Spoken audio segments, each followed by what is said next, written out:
I forgot that this was Memorial Day, so I'll just, look through here and find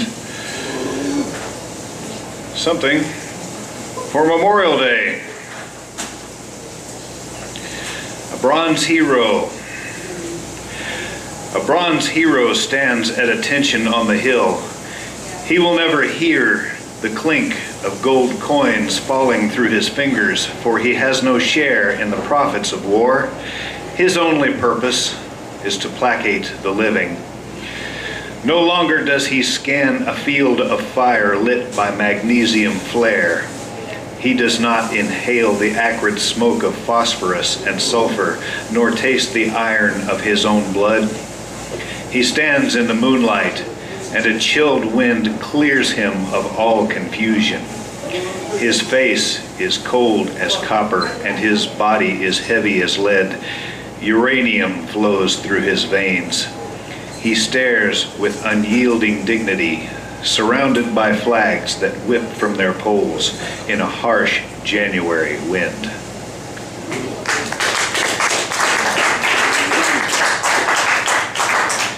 And some of you read this on the email. Chuck Taylor said it belonged on the list of bad poetry that he publishes. Okay.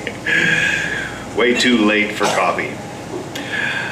I see it's too late for coffee, my love, for it seems that someone has finished the pot. The noonday sun is now shining above, and while you're an early riser, I'm not. You greeted those rosy fingers of dawn, and you drank the coffee before I was up. You just kept drinking until it was gone. Oh, surely you could have saved me a cup. Perhaps you could brew me a kettle of tea. But no, on second thought, never mind, dear. The coffee is gone. It's too late now for me, but look, I don't care. I'll just have a beer.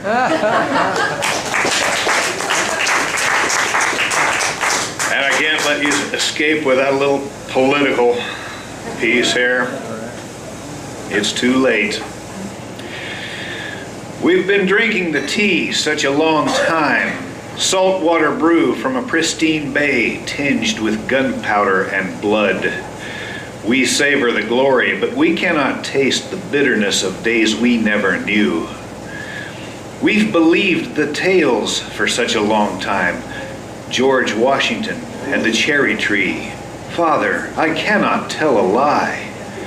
But ships no longer move by sail into dark, polluted waters. Instead, the screws turn unseen beneath the waves, propelling freighters laden with tea bags, foil wrapped in cardboard boxes sealed with cellophane.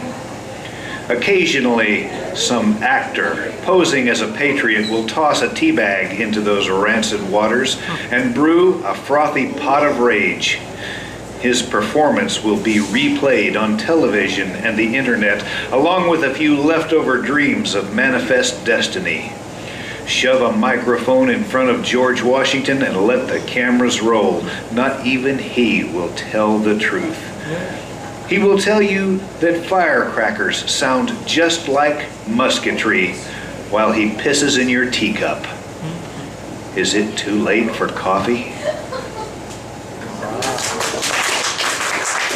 All right, Joyce, it's up to you. Okay, I'm going to depart from the theme and do an old one called Hope in a Tea Bag. They hand out hope in little bags these days. Dip one in boiling water and inhale that heady refulgence. Smell that, says the voice of a well-groomed cockroach.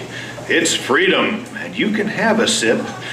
Yes, just one tiny little sip, if even that. More likely just a whiff.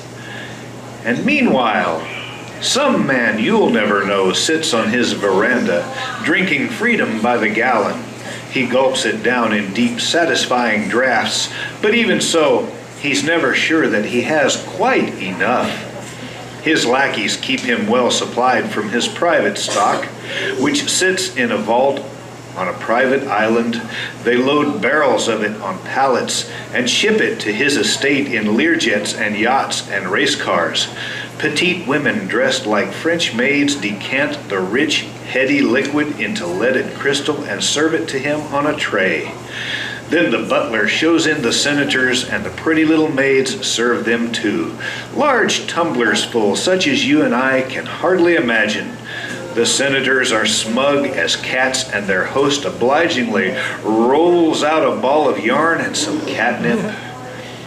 Sometimes the servants grumble, and occasionally the local peasants gather angrily at the gates, but the man on the veranda knows what to do.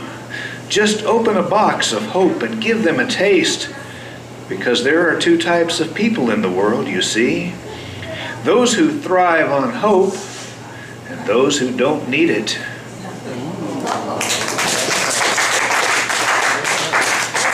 And real quickly, my little flashpoint that I wrote just a few minutes ago. It's very short. Sometimes the lightning strikes, a flash of illumination, darkness displaced by an unbearable brilliance, something to cling to, a memory to hold, but leaving behind a deeper darkness. Sometimes I wonder how I can breathe underwater like this, walking through life like a clown on stilts, juggling life and desire, and living on coffee and dreams. Yeah.